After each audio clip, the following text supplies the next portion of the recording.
Nouvelles technologies, univers numérique et innovation. Voici une tasse de tech avec Alain McKenna et Pascal Forget. Bonjour tout le monde! Bienvenue à une tasse de tech. C'est une édition spéciale sans météo. Alain McKenna ici, avec Pascal Forget, en personne, en chair et en os, en veston, parce que c'est sérieux aujourd'hui. On fait une édition spéciale en direct de la GIC, qui est un événement de réseautage du secteur des TI qui a lieu à Québec. Alors, on a pris nos affaires, nos pénates, nos clics et nos claques, et nous sommes allés à Québec pour voir ça en personne, puisqu'on va recevoir tout à l'heure la présidente du comité organisateur de GIC, Isabelle Tremblay, pour parler de c'est quoi cet événement qui en est à sa 46e édition. Oui. Ça fait, si on enlève les années pandémiques, 50 ans ou presque que ça existe. C'est probablement la plus vieille conférence du genre. Oui. Je suis prêt à dire ça. Je pense que c'est même avant le CES. CES, c'est 60... Ah, dans les mêmes... Le CES, ça fait... Ben, c'est l'autre partie de mon cerveau, en tout cas. C'est sûr que c'est un autre créneau des technologies. On est plus dans les TI, dans les technologies d'affaires. Oui. Mais il y a quand même des tendances. Imaginez-vous donc qu'on risque de parler d'intelligence artificielle. Non. Écoute, on va parler d'intelligence artificielle, on va parler de Cloudflare, on va parler de gros incidents, j'espère que vous n'avez pas été affectés. Ouais. On va parler de mots de passe, on va parler d'intelligence artificielle, et je l'ai dit une deuxième fois. Voilà. On va parler, mais de celle de Google et de celle de Microsoft. On va parler de meilleurs écouteurs Bluetooth sur le marché. Très curieux. On va parler d'une petite boîte à lunch qui permet de manger chaud, même si vous n'avez pas accès à un micro-ondes ou si vous ne voulez pas utiliser un micro-ondes. Vous allez voir ici, j'ai aussi un sac de voyage qui m'a été très utile. Je l'ai avec moi ici. Ben, un sac en voyage. un. Ben oui. Fait que tu peux avoir deux petits sacs, un sac moyen, un sac plus petit. Je vous en parle, c'est Samsonite qui fait pas le sac Paralux de Samsonite. On va voir ça dans un instant. Juste avant de partir, nos espressos, ou dans ce cas-ci, nos allongés de tech, j'en ai un dans la main. Mentionner que nous sommes ici en partie grâce à nos partenaires qui sont TELUS et Plan Hub. Qui parlait de Plan Hub hier? Quelqu'un qui se magasinait un forfait sans fil. C'est vraiment essentiel. Hein? Il y a tellement de forfaits sur le marché. Si vous voulez vous faire une tête, avoir une idée des prix, des options qui vous sont proposées, comment payer, qu'est-ce que ça coûte d'avoir une option plus qu'une autre sur Plan Hub. Puis vous avez aussi SimBud, qui est leur site compagnon pour comparer les Sims. Ceux qui vont en voyage, ceux qui vont en déplacement, qui veulent plus de données. Et c'était le Vendredi fou qui s'en vient. Et qu'est-ce que ça signale quand le Vendredi fou s'en vient? Ça veut dire que les forfaits en solde débarquent chez les fournisseurs. Donc, c'est vraiment le moment d'aller comparer et d'appeler votre fournisseur. Par exemple, TELUS. Voilà. Et ça, je pense que c'est une astuce que tu mentionnes dans ton livre, Payer moins. Oui, que je n'ai pas avec moi en ce moment, malheureusement. Je veux vraiment avoir une copie dédicacée. Depuis des semaines, je lui demande à Alain, je veux une copie. Mais c'est pas un livre sur les services technologiques, tellement que les services de streaming audiovisuel, style Netflix, Disney+, qui, en passant, est maintenant groupé avec Hulu et ESPN. Ça coûte une fortune. Ça aussi, il faut magasiner et les spéciaux s'en viennent parce que ça aussi, à partir du Thanksgiving américain, on commence à faire des rabais, des spéciaux. À suivre. Mais avant... Parlons de Cloudflare. Je ne sais pas si vous étiez là mardi matin, quand la panne a eu lieu. Mais les sites... Écoute, c'est des gros sites. C'est 20% du web qui est tombé en panne tout d'un coup parce que Cloudflare, en fait, c'est une espèce d'outil de sécurité qui protège les sites d'un trop grand afflux de visites pas tout à fait légitimes. C'est ça, qui valide les utilisateurs. Exact. Avant de te connecter au site, fais juste une petite vérification. Es-tu vraiment un humain? Des fois, on le voit sur les sites. Il y a une petite case à cocher, quelque chose comme ça. C'est Cloudflare. Tu étais là mardi. Moi, je réservais une voiture avec Communauto. Ah oui? Et qu'est-ce que j'ai vu apparaître? Le message validation Cloudflare. J'ai dit, oups, si j'aurais pas mon auto à temps, j'avais un rendez-vous, ça a passé. La panne n'a pas duré si longtemps, mais a quand même soulevé beaucoup de questions et d'angoisse. Le site X, l'ancien Twitter, ChatGPT, il y a des sites hébergés sur AWS parce que Cloudflare est intégré. Beaucoup de sites très grand public étaient inaccessibles. La presse était tout à fait accessible. Parce que nous, on est à l'épreuve de ces choses-là. Mais écoute, 20% de l'Internet moderne, c'est quand même pas rien. C'est une panne qui a duré à peu près 4 heures, de, mettons, 6h30 du matin à. En fait, vers midi, on avait dit chez Cloudflare, on a tout réglé, c'est dans la poche, ne vous en faites pas.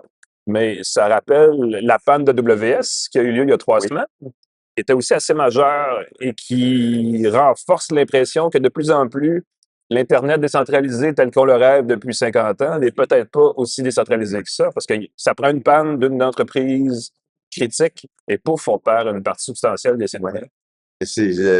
Plus l'entreprise est grosse, plus elle a besoin de services industriels, plus elle a de capacité. On parle plus juste de petits sites personnels, on parle de sites transactionnels qui ont des milliers, ChatGPT, des milliers de demandes par minute. On veut s'assurer que c'est pas n'importe qui se connecte. Je lisais il n'y a pas longtemps un article de l'éminent professeur de l'Université de Montréal, Pierre Trudel, dans Le Devoir, où il disait est-ce que Trump pourrait décider de couper l'Internet au Canada? Et il touchait à ce détail-là d'un autre angle, évidemment, c'était géopolitique, mais c'est la même question. Si un groupe d'entreprises décide de cibler une personne, une organisation, un État, et dit on ne veut plus desservir cette cible-là, c'est faisable et ça fait mal. Oui. Quand on enlève les services des géants américains, le web moderne n'a plus grand-chose. Donc, d'où l'importance de revenir sur la question de la souveraineté numérique. Oui. De dire, est-ce qu'on devrait avoir notre propre infrastructure, nos propres services pour se prémunir d'une éventuelle panne, déjà à ce niveau-là, mais aussi des aléas géopolitiques, parce qu'on vit une époque où il y en a beaucoup. Et je relisais un vieux billet de mon site web où je parlais de la Russie qui faisait un test pour de fermer Internet. Un peu ce qui se passe en Chine avec la Grande Muraille de Chine qui valide, qui peut permettre d'avoir un Internet interne. Et la conclusion était très drôle. Je ne sais pas si je citais quelqu'un ou si je me cite moi-même, mais grosso modo, c'est vaut mieux avoir un Internet qui est limité, qui est juste à son pays, que pas d'Internet du tout. Oh! Non, mais si en cas de conflit, en cas de chaos, en cas de problème, vaut mieux avoir un Internet qui fonctionne au Québec, au moins on peut fonctionner, ou au Canada, versus pas avoir d'Internet parce qu'il y a une panne informatique aux États-Unis ou qu'il y a une panne informatique en Russie, qu'il y a une guerre commerciale. Fait que je trouve que la souveraineté des... J'aime bien me rappeler de l'époque où on avait nos BBS avec nos modems dans nos sous-sols et on s'entreconnectait entre nous, tous les opérateurs de ces babilleurs numériques. C'était entièrement décentralisé. S'il y en avait un qui tombait, les autres prenaient le relais. C'est une autre époque. Évidemment, le côté business a pris d'assaut les technologies. Bref. C'est toujours ça. Écoute, je veux dire ceci. Si vous voulez qu'on vous pirate et qu'on fasse tomber votre propre Internet, touchez à rien, on va aller dans vos appareils connectés. Admin, c'est parti. C'est flyé pareil. C'est NordVPN, le service de VPN NordVPN, a dévoilé la liste des mots de passe fuités qui sont les plus populaires. Et au Canada, c'est Admin qui a pris la première place. Avant, c'était 1, 2, 3, 4, 5, 6.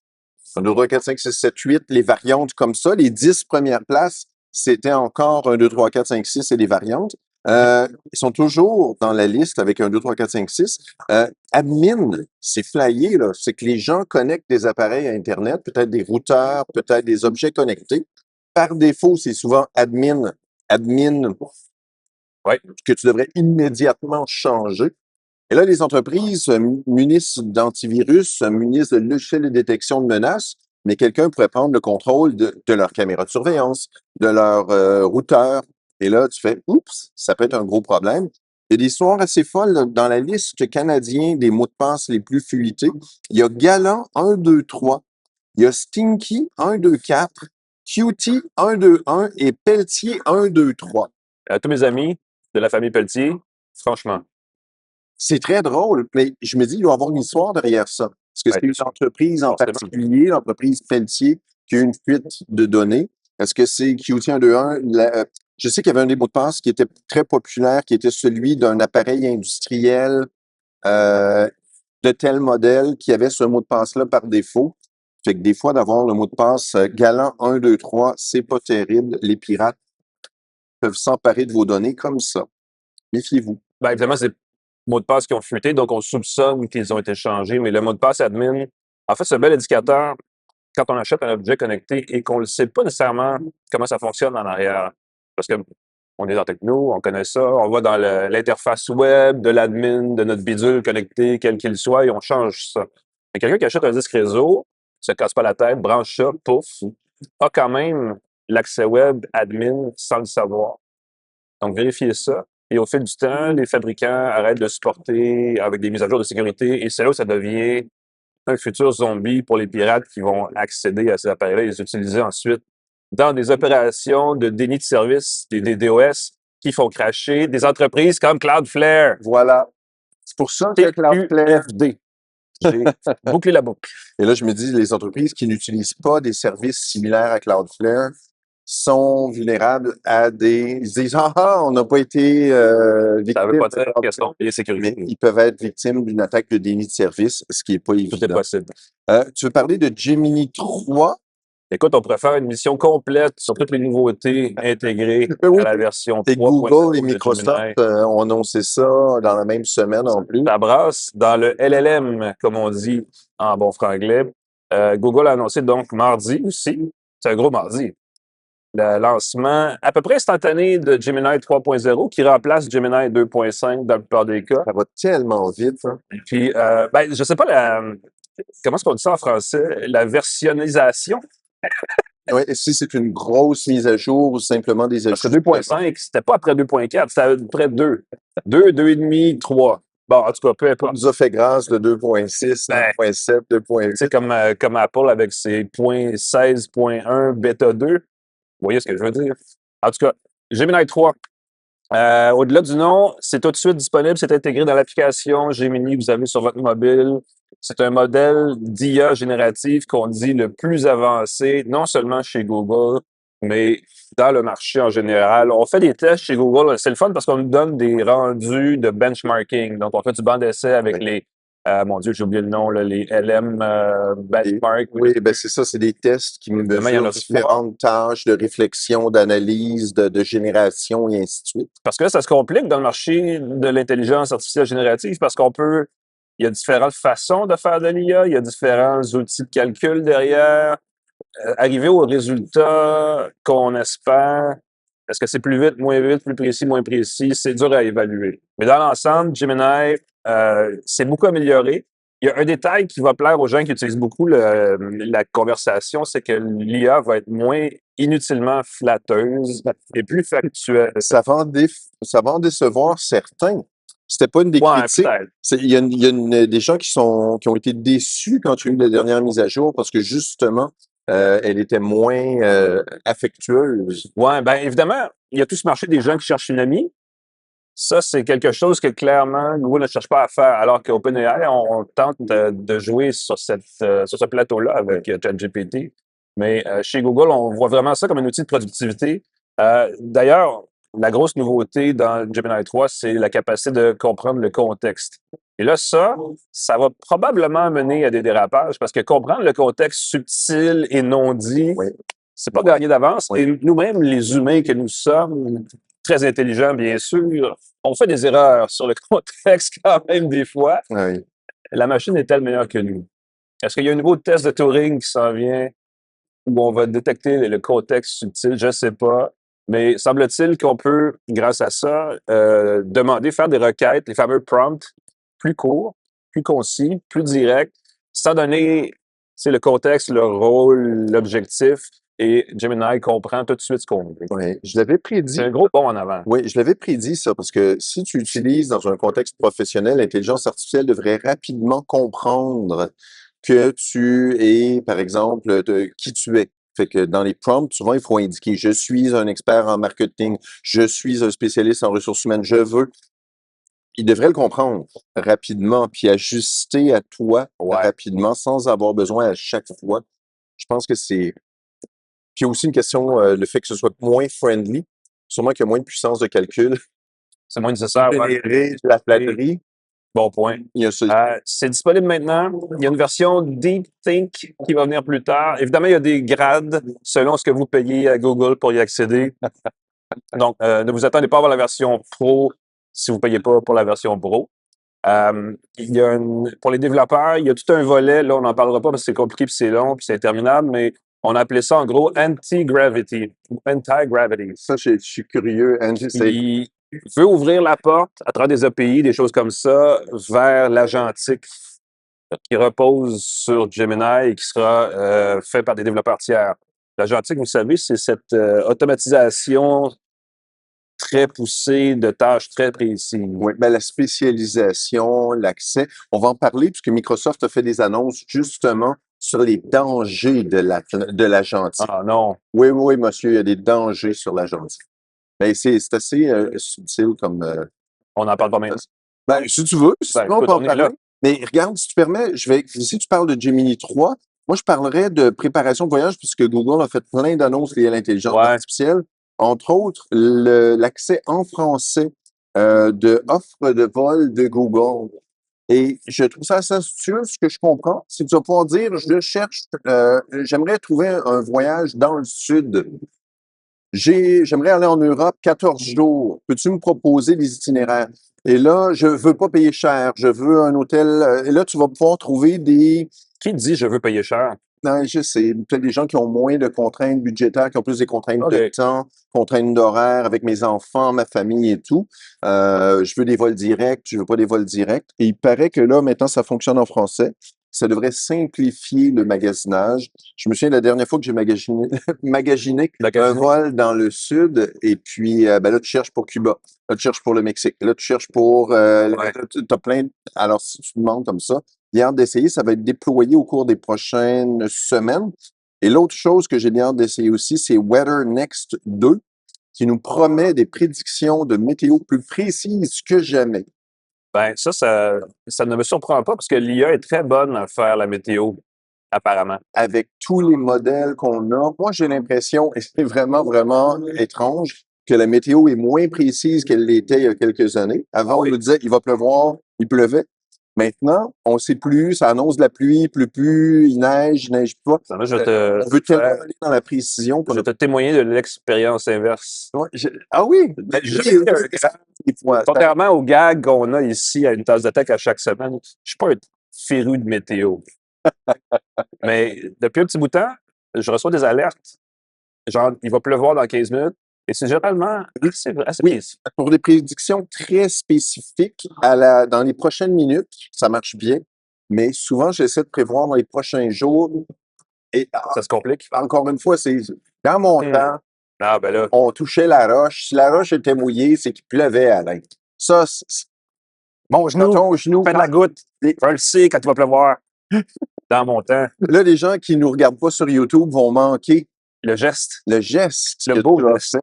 Je vous suggère de jeter un coup d'œil, liker notre page YouTube. Vous manquez quelque chose. Puis en plus, vous avez la gicle derrière. Ceux qui se demandent pourquoi on entend des éclats de voix, pourquoi on entend un bruit de fond, c'est parce qu'on Nous sommes est dans direct d'un on est- endroit. Et voilà, en personne, Oui, monsieur. un en face de l'autre en plus. Et voilà, donc, Weather Next 2. Et pour aller maintenant, la sécurité des agents de Microsoft.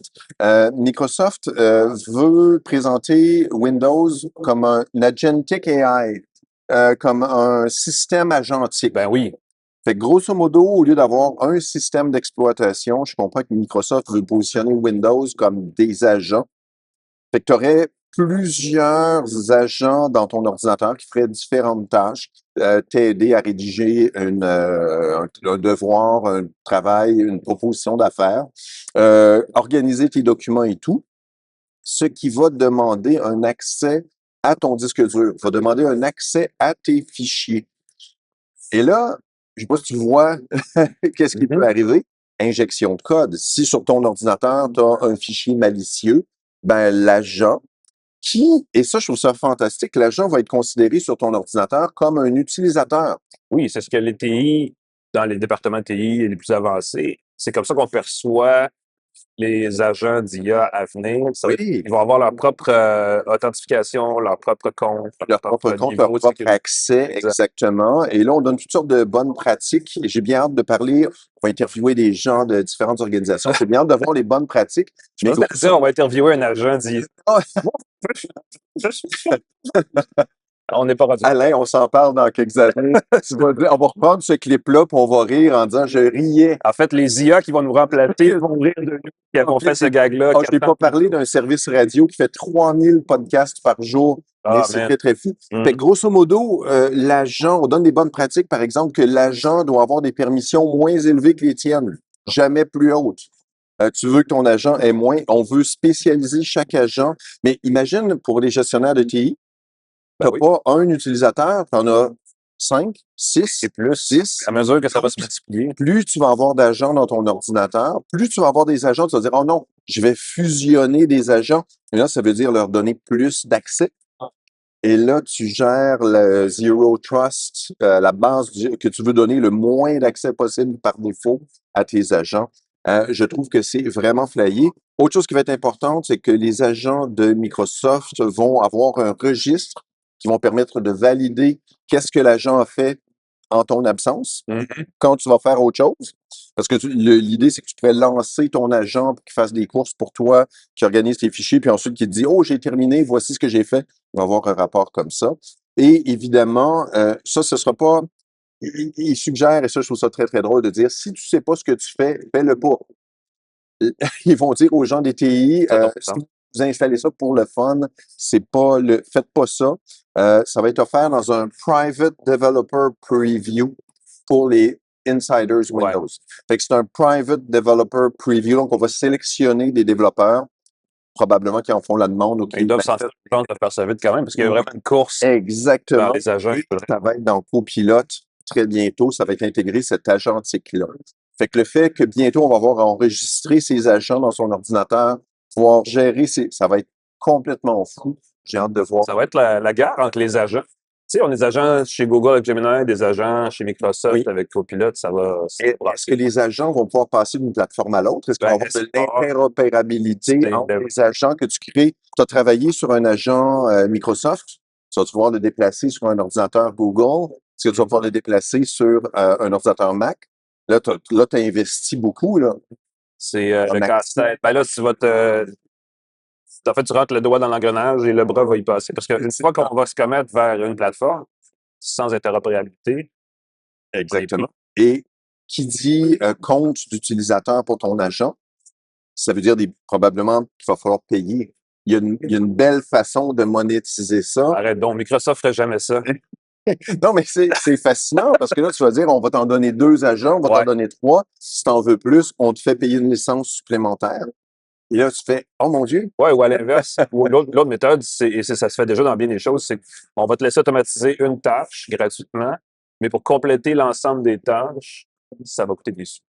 Peut-être. Mais l'idée d'utilisateur, si tu veux gérer de façon sécuritaire, ça va te prendre plusieurs agents utilisateurs. Si tu veux pas payer cher, tu vas avoir un agent, mais qui va avoir des risques de sécurité beaucoup plus importants. Et là, ça va être au niveau de gérer qu'est-ce qu'on donne comme accès à chaque agent. J'ai hâte de voir ça. Je voulais parler de... Non, attends, on va rester en intelligence artificielle, mais on va parler d'un truc. Moi, ça m'a vraiment impressionné quand j'ai vu la démonstration de ça. Il y a une mise à jour de macOS sur les Mac qui s'en vient. macOS 26.2. C'est Tao, la version de macOS. J'avais oublié. Et là, elle est présentement en bêta 2. Il y a plein de petites nouveautés le fun. Entre autres, il y a un gros anneau lumineux qui va surgir à l'écran pour remplacer les anneaux lumineux qu'on achète. Un ring light. Exactement. Oui. Pour améliorer les appels vidéo. Et ça, c'est pas bête quand tu y penses. C'est juste que la caméra, là, va falloir qu'elle s'améliore. Quand je dis là, je dis au haut de l'écran des Mac. Parce que si la lumière est bonne, mais la vidéo n'est pas bonne, le problème n'est pas réglé. C'est très... Ça, c'est un bout du spectre. À l'autre bout, on va permettre, à partir de 26.2, le clustering de Mac. Ouh. Et là, ça, les gens de l'OQLF, ne m'appelez pas tout de suite, je vais l'expliquer. C'est de la grappe de calcul sur mesure, en fait, qu'on peut faire à partir des Mac qu'on a à la maison. OK. Il y a une nuance. À la maison, au bureau, j'imagine. Peu importe où vous êtes. Fusionner. On s'adresse évidemment aux chercheurs qui sont en laboratoire, aux développeurs qui ont besoin d'applications de pointe. L'idée, c'est de permettre d'installer localement, sans accéder au cloud, des modèles d'intelligence artificielle extrêmement poussés. On nous a fait une démonstration avec Kimi K2, dont cette version-là avait 1000 milliards de paramètres. C'est beaucoup de paramètres. et elle fonctionnait sur 4 Mac Studio connectés entre eux par USB-C, par le protocole Thunderbolt 5. Ce que je viens de dire là, c'est super important parce que pour que ça fonctionne, pour qu'on puisse mettre en groupe, en grappe, des Mac, il faut qu'ils soient équipés de Thunderbolt 5. Ça permet de brancher entre eux des Mac Studio, des Mac Mini M4 Pro, des MacBook Pro M4 Pro Max, mais pas le plus récent MacBook Pro M5 parce qu'il n'a pas Thunderbolt 5, il a Thunderbolt 4. Oui, puis ça prend un câble Mais ça compatible. prend, ça le dit. Ouais. Ouais. Ben, l'affaire, c'est ça, c'est que, dépendamment d'où on se situe, ça peut avoir l'air compliqué, mais ça peut avoir l'air super simple aussi parce que pour arriver au même résultat avec des vraies machines, des processeurs NVIDIA, des GPU NVIDIA, ça coûte premièrement beaucoup plus cher et c'est vraiment compliqué. Là, ça prend 4 câbles Thunderbolt. Des câbles, écoute, des câbles longs comme ça, c'est 15$, 20$. Non, c'est pas que c'est coûteux, c'est juste que ça va demander une certaine organisation. Ça peut devenir bordélique rapidement sur un bureau, mais 4 Mac Studio qui doivent être connectés entre eux individuellement. Donc, ça prend 3 sorties Thunderbolt par Mac. Fait que tu as comme genre une douzaine de fils au total. C'est impressionnant, mais ça fonctionne.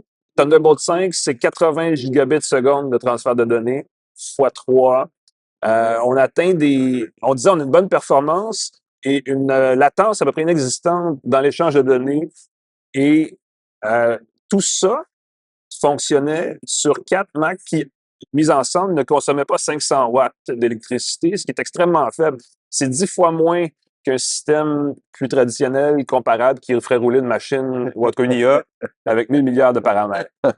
Et là, on touche à quelque chose d'intéressant parce que la consommation d'énergie, on le sait, c'est un gros défi en intelligence artificielle. D'ailleurs, la première chose que les gens disent tout le temps quand on parle d'IA, c'est que ça pollue parce que ça consomme beaucoup d'électricité. Et là, on sent qu'il y a des gros gains possibles. Et dans macOS 26.2, on va corriger, en tout cas, on va permettre une solution moins énergivore, parce qu'évidemment, chez Apple, on veut aussi attirer des développeurs, des gens qui travaillent sur l'IA. Et ce que ça permet de faire quand on fait rouler une super IA comme ça, c'est un compagnon de programmation pour coder, pour vérifier notre code, un outil de production, de génération de textes, d'images extrêmement puissant, de retouches, D'analyse vidéo, d'analyse de bases de données. C'est vraiment assez intéressant. On intègre aussi, et ça, c'est un truc le fun, une fonction qu'on appelle MLX, qui permet d'avoir un accès complet et direct aux accélérateurs neuronaux de la puce M5, qui quand même donne des outils aux développeurs qui sont assez intéressants, mais qui sont extrêmement nichés. Oui. On n'a jamais besoin de ça ici, là. Mais les gens qui en ont besoin savent qu'ils en ont besoin. Et ça, c'est assez intéressant parce que ça éclate un peu le marché des outils d'IA. Cela dit, combien coûte un Mac Studio M5 bien équipé? Un seul? Un seul.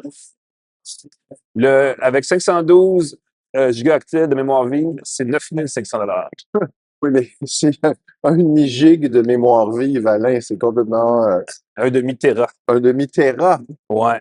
Ça coûte cher. Un Parce que, demi-téra. non, mais je veux dire, si vous trouvez que ça coûte cher, c'est pas pour vous. Parce que les gens qui ont besoin d'une grosse machine vont payer dans les 30, 40, 50 000 $ facilement pour avoir une grosse machine. Et là, on peut le faire avec des Mac qui n'est pas nécessairement Mac Studio, mais pour une fraction du coût quand même. Donc, ça coûte cher, mais moins. Ben oui, mais c'est fou parce que c'est des trucs comme ça que tu investis des centaines de milliers de dollars pour un système informatique puissant. Là, tu peux le remplacer pour le quart du prix.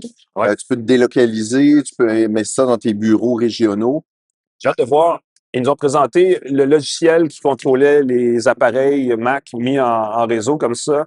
C'est un logiciel qui s'appelle Exo, et qui était vraiment excellent à voir. Ça fonctionnait. Et on nous a montré aussi LM Studio qui existe. Et si vous voulez une IA ou un modèle de langage sur votre machine sans payer une fortune, parce que les LLM sont open source, LM Studio, c'est l'application qu'il vous faut.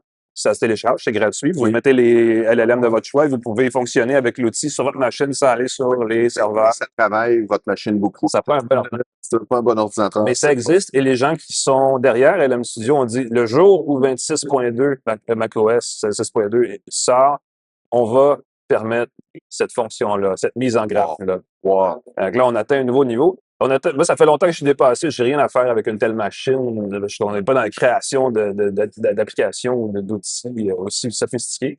Mais peut-être que bientôt, les agents d'IA qui nous remplaceront seront animés par 4 Mac branchés entre eux par Thunderbolt 5. Une phrase que j'aurais jamais pensé dire avant maintenant. Être remplacé par 4 Mac. Aujourd'hui, c'est 4 Mac. Demain, 6, 8, 10. Ah, ou peut-être moins avec la puce M6. Peut-être moins. Thunderbolt 6, j'ai aucune idée. C'est ça le progrès. Un mot sur Meta, l'acquisition d'Instagram et de Rapidement, WhatsApp. parce que ça a été décidé au moment où on a démarré l'enregistrement de la balado. Ça ouvre quand même une conversation qu'on pourrait avoir et qui pourrait être très longue sur les monopoles techno. La justice américaine a décidé que l'acquisition par Meta, à l'époque c'était Facebook, d'Instagram et de WhatsApp ne constitue pas une violation des règles antitrust américaines. Êtes-vous surpris? On a quand même tapé sur les doigts de Google il n'y a pas longtemps, avec aucune punition, pénalité concrète. Là, on dit, non, Meta, c'est super correct ce qu'ils font, malgré qu'ils ont une grosse partie du marché, disons, occidental des réseaux sociaux. Mais évidemment, avec TikTok dans le portrait, ça change la donne beaucoup. Donc, les États-Unis ont tranché. Pour eux, ce n'est pas une situation de monopole. Est-ce que l'Europe, qui se questionne sur les mêmes choses, va arriver aux mêmes conclusions? Ça va être à suivre. Et ce sera pour un autre épisode d'une tasse de thé. Parce que là, on va juste ouvrir cette nouvelle-là, la digérer un peu pour voir où ça nous mène pour la suite. Mais c'est quand même une nouvelle qui est assez intéressante. Et c'est aussi la dernière nouvelle de ce matin qui n'est pas liée à la journée GIC. On a parlé un petit peu des thèmes abordés dans la journée, l'intelligence artificielle, les agents. Et on va parler encore plus dans une petite seconde parce qu'on va recevoir la grande patronne de la GIC, Isabelle Tremblay. Restez avec nous à Une tasse de tech.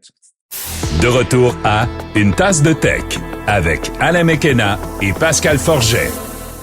Bienvenue à Une tasse de tech en direct de la GIC 2025, 46e édition. Oui. C'est quand même un gros événement. Oui. C'est un des plus vieux dans son genre. 46e édition. La première édition a eu lieu en 1976. Il y a quelques années où il n'y a pas eu de GIC pour différentes circonstances, dont la pandémie. Mais première édition en 1976, 46 ans cette année, on est super fiers. C'est fou. Et vous aurez compris qu'on a avec nous une invitée, Isabelle Tremblay, qui est la présidente du comité d'organisation de la GIC. Oui. Bonjour. Merci. Bienvenue Merci à vous. à Une tasse de thé. Merci. Et je te trouve étonnamment fraîche. Toi, tu travailles depuis des mois là-dessus. Comment ça se prépare, un salon comme ça? C'est effectivement des mois de travail. Ça commence avec le recrutement de l'équipe de bénévoles parce que l'ensemble des gens qui font en sorte que cet événement-là a lieu, c'est une équipe de bénévoles, donc des gens de l'industrie qui s'impliquent pour la communauté de TI et d'affaires. Après, on brainstorm sur la tangente, la thématique qu'on veut donner à l'événement de l'année.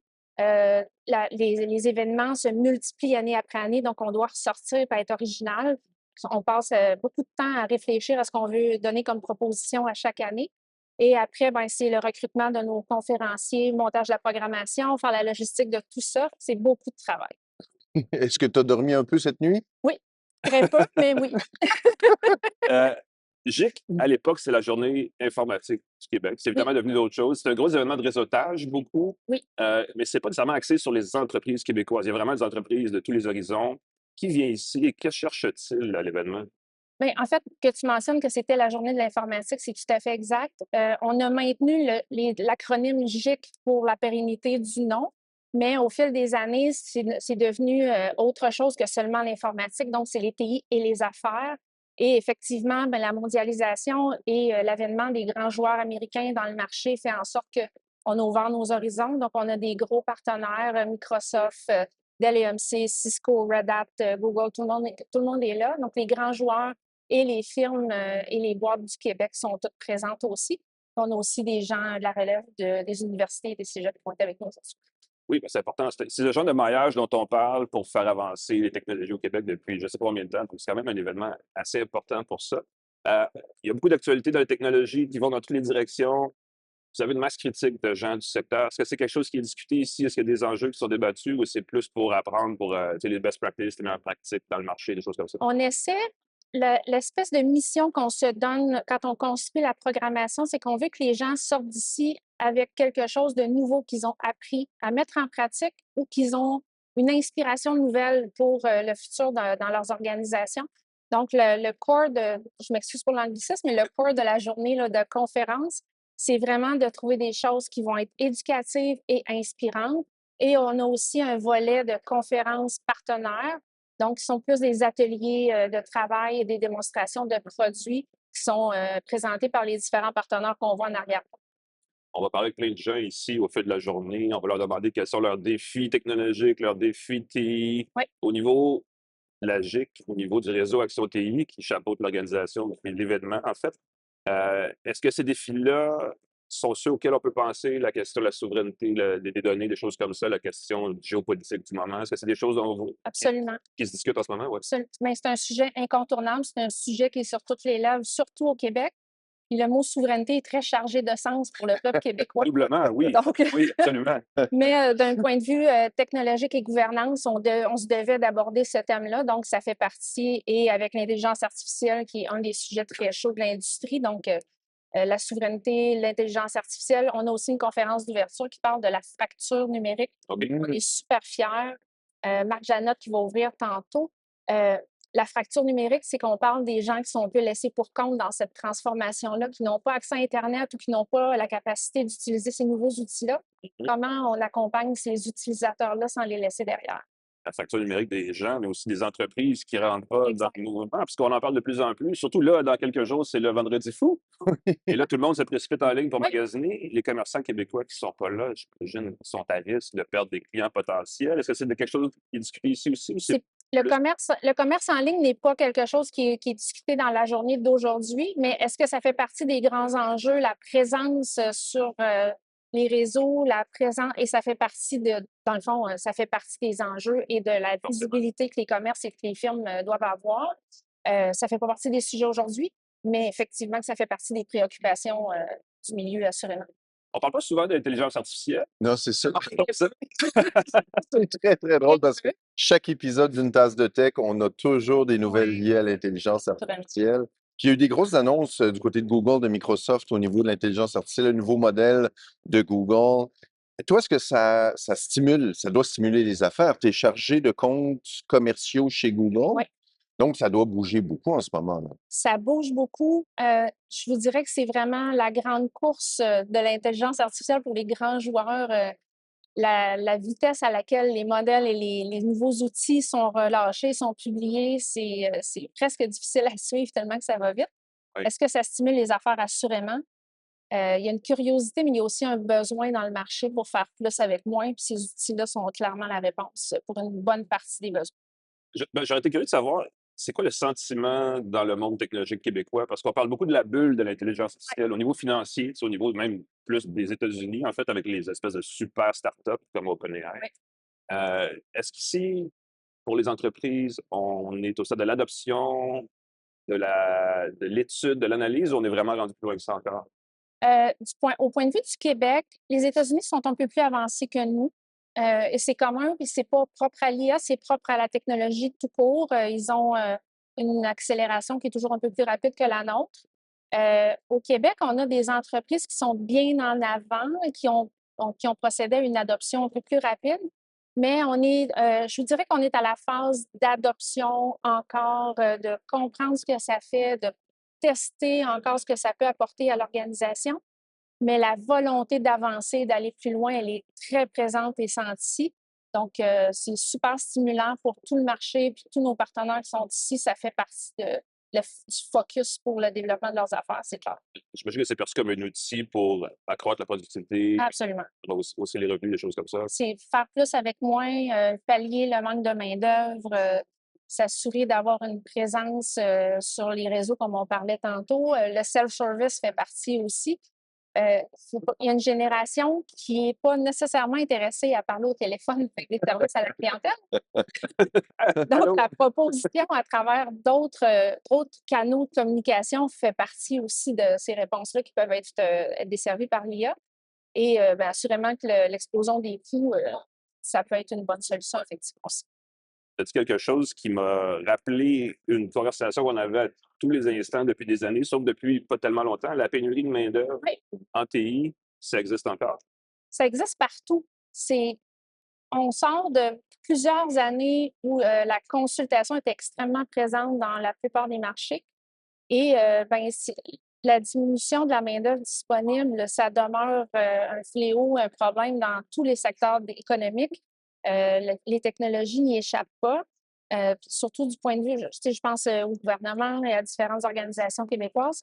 Donc, mais il y a clairement aussi la sous-jacence de faire plus avec moins, donc de garder le nombre d'employés qu'on a, mais d'accélérer et de donner un peu plus de services sans nécessairement gonfler le nombre d'employés. Ça donne une excellente réponse puis une alternative de service. La GIC, c'est combien d'exposants? C'est une trentaine d'exposants partenaires. On attend un peu plus que 1100 personnes aujourd'hui en termes de participants. Oui. Une dizaine de bénévoles, quelques dizaines de bénévoles plutôt, Oui. mais une trentaine de partenaires. On est vraiment contents. La réponse est excellente. Oui, c'est le centre des foires quand même qui est une belle place, bien occupé, bien chargé. Oui. Ça s'adresse à l'industrie. Oui, l'industrie des technologies, mais surtout aussi l'industrie du service financier. C'est les clients de ces gens-là, dans le fond. Services financiers, manufacturiers, secteur public. Les TI, c'est partout maintenant. C'est vrai. C'est plus une question de techie. Les TI, c'est partout maintenant. Donc, commerce de détail, c'est partout. Donc, tous ces gens-là sont propices à trouver une réponse à leurs besoins ici. Exactement. Donc, les gens qui ratent cette année peuvent revenir l'année prochaine pour la 47e édition. Ils peuvent revenir un peu plus tard. Ils peuvent se joindre à nous un peu plus tard dans la journée. La billetterie est ouverte. Oui, puis il y a plusieurs événements, de toute façon, avec Action TI, donc au cours de l'année. Oui. Et moi, il faut que je te demande absolument la question personnelle. Qu'est-ce que tu vas faire? Est-ce que tu as prévu quelque chose pour célébrer tous ces mois de travail? À la fin de la journée, est-ce que tu as quelque chose en tête? À la fin de la journée, on a le cocktail Gic Tonic là, qui va clôturer Ça commence. l'événement. Donc, c'est avec les participants, les exposants et tout ça. Et après coup, quand tout le monde aura quitté, on se rassemble avec tous les bénévoles. On partage un repas puis un bon verre de vin pour Ah, c'est bien cute. faire. Oui, parce que c'est des bénévoles. Puis toi, tu fais ça en plus de ton travail Oui. au quotidien. Oui. Fait que bravo. On va se rassembler avec l'équipe de bénévoles pour prendre un verre de vin, partager un repas, puis finir notre journée en beauté. Puis on repart la journée de travail régulière demain matin. Écoute, nous, on est encore au café. Après tout, c'est une tasse de tech. Oui. On n'est pas encore à une coupe de tech. On reste C'est dans pas le bien non plus. Merci, Isabelle. Merci temps. beaucoup, beaucoup. Merci Excellente d'être là. On est super contents. Ça va donner un super dynamisme à notre événement. On est contents de vous avoir. Merci.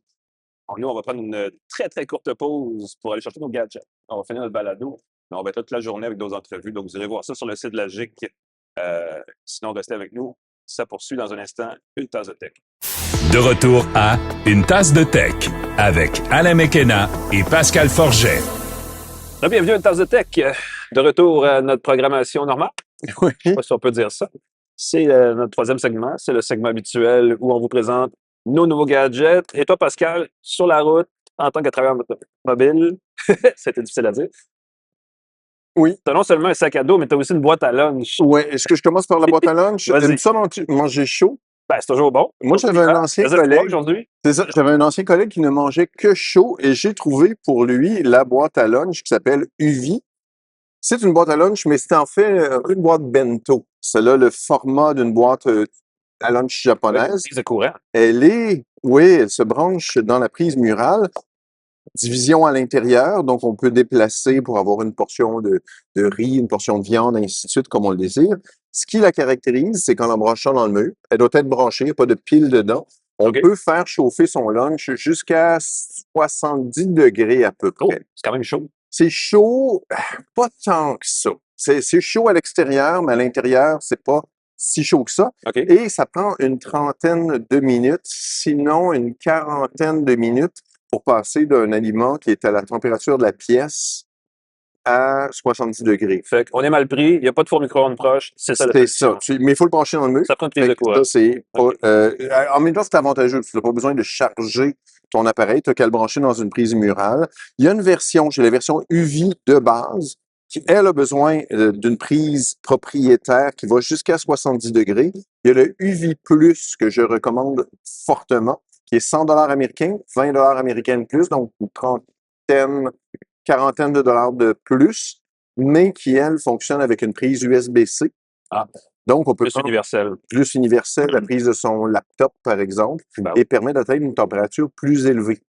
Donc, si côté température, vous pouvez réchauffer votre lunch rapidement, le lunch qui est dans son sac, on le branche, ça charge 30 minutes à l'avance, il ne faut pas oublier. On peut aussi, et ça, je trouve ça intéressant comme fonction, démarrer une dose d'ultraviolet pour désinfecter l'intérieur de sa boîte. Fait que Wow. le but, c'est d'éliminer l'espèce de petite odeur de moisissure ou de douteux, De vieux restants de de linge. vieux restants de linge. Ouais. Je ne sais pas à quel point c'est 100% efficace, je ne suis pas microbiologiste, mais en activant le mode UV, on peut laisser sa petite boîte à lunch UV. Donc, la boîte à lunch UV. Combien ça UV. coûte? C'est 80 $ US pour la version que j'ai ici avec la prise propriétaire. Celle que je vous recommande qui chauffe à une température plus élevée, c'est la UV+, qui est 100 $ américains. Elle est en promotion souvent, fait que vérifiez les Ouais, stocks. manger chaud, là. Vous pouvez même manger chaud, mais c'est très joli, c'est assez léger, ça se transporte bien. Fait quelqu'un qui a pas accès à un micro-ondes ou qui craint les micro-ondes ou qui simplement le micro-ondes est plein de monde, en 30 minutes, tu as ton lunch qui est chaud. Parfait. Deuxième article. Mais j'allais dire, ça se range très bien dans ce sac-là par Un la sac suite. à dos qui s'appelle le Paralux de Samsonite. Et encore une fois, quand tu es amateur de technologie, tu aimes ça, les gadgets. Les Sac trucs, à dos, quand tu as des gadgets, c'est c'est important. assez important. Et Samsonite a lancé avec la gamme de sac à dos ici le Paralux, un sac à dos 2 en 1. Et en quoi les 2 en 1? C'est que grosso modo, tu as un sac à dos qui, au départ, s'ouvre et tu as à l'intérieur une pochette qui se range comme une valise. Oh! Et ça, si vous avez déjà utilisé une valise avec une espèce de division zippée à l'intérieur, on peut ouvrir son sac à dos, ranger ses choses. Vous avez mes vieilles chaussettes, ceux qui nous regardent sur YouTube. On referme, on zip, ça ne glisse pas. On a un logement pour le laptop qui est ici avec un petit clip. Encore une fois, pour que quand on ouvre, ça se fait pas. Ça ne glisse pas. Mais surtout, des fois, on est en voyage, on a un gros sac à dos pour se déplacer de l'aéroport à l'hôtel, par exemple. Puis on veut faire une petite randonnée. Ça prend un deuxième sac à dos. Alors, on peut Donc, détacher. ta table. Oui, puis c'est un deuxième sac à dos complet. C'est pas mal, ça. Et c'est vraiment intéressant parce qu'on a une pochette à l'avant pour mettre, par exemple, ses billets. Est-ce que l'agent à la porte d'embarquement dans l'avion va te chicaner parce que ton sac est trop gros? Ben, non, j'ai eu de la chance parce qu'il y a des gens, je me rendais compte la dernière fois que j'ai pris l'avion, Triche. il y a des gens qui trichent allègrement. Oui. Ils ont leur énorme valise à bord, ensuite un gros sac Mais surtout que les sacs se dézippent essentiellement. Et là, tout d'un coup, double de volume. l'expansion. Fait que dans ce cas-ci, si jamais il y a un pépin, je crois que dans la plupart des compagnies aériennes, tu peux prendre ton sac à dos plus un objet. Alors moi, j'ai tout simplement divisé les deux. Ben oui. Et le deuxième peut servir aussi un sac à dos. Tu t'en vas à une expédition d'une journée, une petite visite, tu sors ton deuxième sac à dos qui a aussi ses sangles, ses courroies. Petit détail techno, il y a une petite protection ici pour ces articles. Encore une fois, on peut glisser ses documents de bord devant, pochette pour les laptops, super bien pensée. Il y a même une petite pochette pour les AirTags. OK. Fait que si jamais vous avez une petite pochette ici pour le Ne jamais AirTag, perdre, ne jamais égarer ne votre. jamais le perdre, mais ce que j'aime moins, c'est que ce n'est pas détachable et elle est visible. Alors, si quelqu'un C'est un- ouvre ton sac, il va tout de suite voir. Il l'enlève, j'avoue que tu peux l'enlever. Il pourrait le parce que- popper Ouais. très rapidement.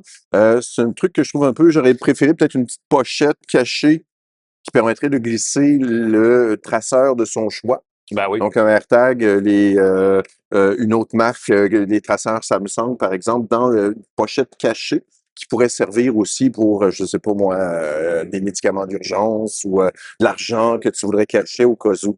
Mais c'est un super beau sac bien conçu qui est 270 $. Oui, c'est cher des sacs comme ça. C'est pas donné, mais c'est bien construit, bien conçu, relativement léger. À vide, c'est un sac qui est très léger. Et j'ai adoré le fait de pouvoir partir avec le petit sac ou le gros sac. Mhm. Et au moment de partir, ben, tu mets les deux ensemble et tu n'as pas deux sacs à tréballer constamment. Fait que ça, j'ai été assez Bien satisfait. ingénieux. Le Paralux de Samsonite. Puis vous voyez ici qu'il y a deux kits complets, fait que deux personnes peuvent se partager Ah, ok. le sac si jamais on en a besoin. Les enfants sont tannés de porter le sac. Tu le zip après le tien. Ben oui. Quelque chose de pas pire. Merci Pascal. Merci à toi. Efficace et compact. Ben, j'aime ça. Parlant de choses efficaces et compactes, c'est mon tour, n'est-ce pas? J'ai essayé ces derniers jours ces écouteurs-là. C'est le nom de l'appareil, c'est le Pro X. C'est pas super révélateur, mais la compagnie s'appelle Status Audio. Peut-être une publicité Facebook, peut-être vous a-t-elle achalé à plusieurs reprises parce que vous avez déjà magasiné des écouteurs Bluetooth sur Internet. Et cette compagnie-là prétend faire des écouteurs de très haute qualité. Et ce qui est particulier, en partant, c'est leur forme, très rectangulaire, Wow. très massive, qui va à l'envers de la tendance, où on fait de plus en plus des espèces d'écouteurs très pas filins, mais très minces, très profilés. Petit ou très petits. Les sur Très Google compact. sont minuscules. Exactement. Et là, ce qu'on a voulu faire, c'est créer un espace pour avoir... Et ça me rappelle mon cégep parce que je me suis construit mes propres enceintes stéréo de Stone à l'époque avec des composants. Du THG. 3 voix. Et ça, c'est des écouteurs Bluetooth, des écouteurs boutons intra-auriculaires, 3 voix, comme les grosses enceintes qu'il y a dans Dans un sol. petit appareil. Et ça fait un son, ça n'a aucun bon sens. C'est vraiment les meilleurs écouteurs en leur genre que j'ai essayé depuis de nombreuses années. Ils ont une qualité sonore. Évidemment, ils sont compatibles avec l'espèce de standard Hi-Res Audio, là, qui est un protocole Bluetooth. Il y a de mémoire, il y a du PTX lossless aussi là-dedans. Donc, on peut, dans l'autobus, avec l'annulation du bruit actif, écouter de la musique sans perte d'encodage numérique. Et là, je vous mets au défi d'entendre la différence dans l'autobus avec le bruit de fond entre juste un service de streaming et un service de streaming en lossless. C'est pas facile. Hein? Disons qu'on va pas s'énerver avec ça, mais la séparation des voix, des fréquences, avec les 3 transducteurs, on a écoute, les basses sont profondes. On a l'impression qu'on porte un gros casque avec des transducteurs d'au moins 40 mm, alors que là, on a des petits composants très compacts, typiques d'AirPods Pro, par exemple.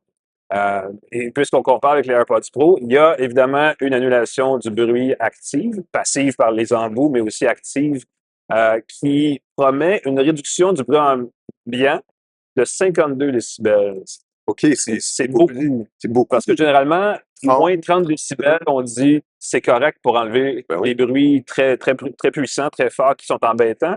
Et malheureusement, on ne l'entend pas tant que ça. On n'a pas l'impression que c'est aussi efficace que l'annulation d'Apple sur les AirPods Pro les plus récents, qui sont peut-être les meilleurs écouteurs en termes d'annulation du bruit. Ce qui permet ensuite d'avoir un son plus le fun quand on écoute de la musique, notamment. Là, on a moins d'annulation, mais on a un son plus riche. On a aussi dans l'application mobile, à la fois sur Apple iOS et à la fois sur Android, qui permet d'ajuster le son manuellement. Il y a un égalisateur avec des profils réglés par status audio, mais aussi par Nose, qui est une marque de composants audio super connue dans le marché des crinqués de l'audio, qui fait donc des pré-réglages et on peut aussi en 5 ou 6 voix, créer notre propre égalisateur sonore. Donc, on peut ajuster le spectre. On peut ajuster le niveau de ton son. C'est drôle, je touche jamais à ça d'habitude. Ben, si tu écoutes un balado, tu veux prioriser la voix. Oui. Si tu écoutes certains types de musique, tu veux prioriser les hautes fréquences. Si tu écoutes de la musique très pop, tu veux les fréquences intermédiaires parce que le synthétiseur, les choses, les instruments sont...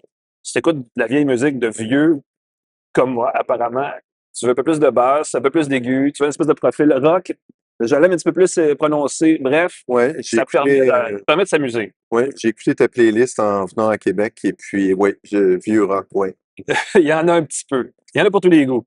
Et là-dessus, j'ai beaucoup aimé ça. Il y a évidemment un algorithme intégré qui utilise différents micros tout le tour des appareils pour isoler la voix, en fait, comme la plupart des plus récents écouteurs Bluetooth le permettent. Et ça permet d'avoir une conversation téléphonique d'assez bonne qualité aussi. On a 8 heures d'autonomie.